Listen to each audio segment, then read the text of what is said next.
On August 28, 1963, Martin Luther King delivered his famous I Have a Dream speech.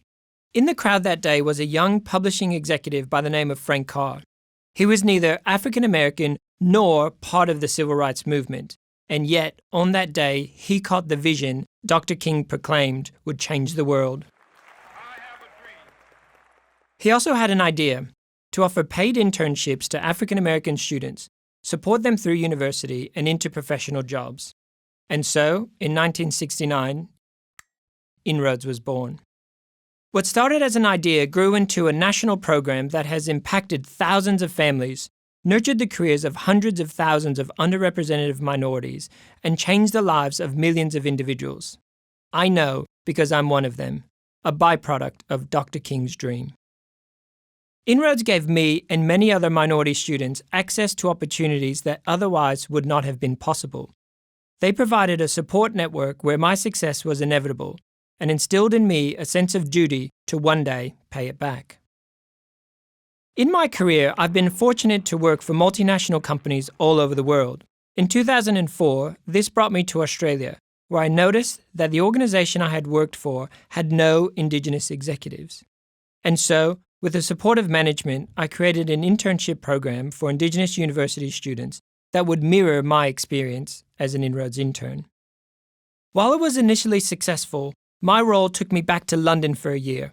And when I returned, I found that the internship program that I had established had disappeared.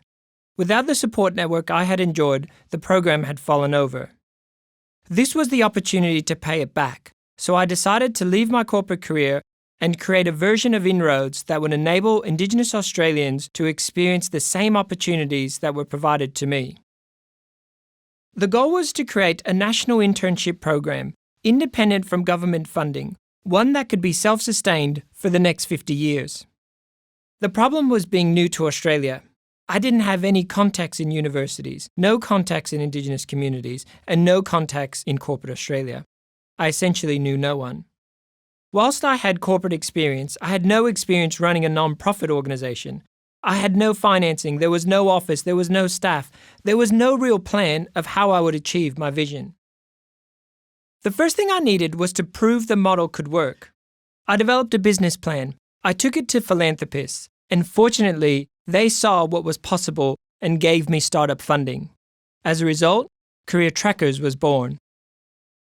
It started with a small team in a small office in King's Cross, Sydney. We started making calls, we were writing letters to business leaders, and after much persuasion and a bit of reluctance, 9 agreed to take our first cohort of students.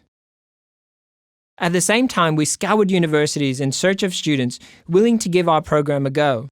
18 signed up. That 18 grew to 125 students the following year and 300 the year after. Today, we're building the capacity of CareerTrackers to support thousands of Indigenous students across Australia well into the future. While this rapid growth was encouraging, we were surviving year to year. We knew that this was not sustainable. If we were going to build something that would last the next 50 years, we needed a bigger commitment from our partners. What we needed was a 10-year commitment. Again, we made calls, we wrote letters, and within 9 months we secured 10-year partnerships from 10 of Australia's leading employers. This commitment helped us build trust with our students, trust with their families, and their communities. It has spurred on 10-year partnerships with universities and community organisations across Australia and has made our 50-year legacy feel possible. What started as an idea in Chicago back in 1969 has created a global movement, one that has inspired generations of young people around the world to pursue opportunities that equal the playing field. CareerTrackers is enhancing the lives of our students, alumni, and their families, and preparing them to take their place as leaders within their chosen industries and within their communities. As Dr. King said, everyone should be judged by the content of their character, not by the color of their skin.